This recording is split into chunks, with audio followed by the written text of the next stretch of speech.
Little video from Remotes Master.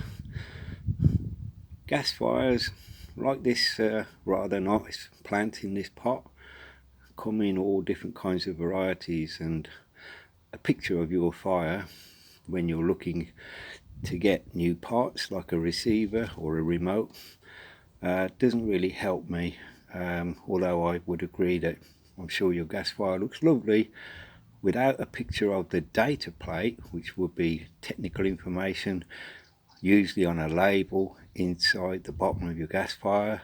Will give details like the maker's name, the model, all kinds of technical information about gas valves and gas flows. That is the information that really would help.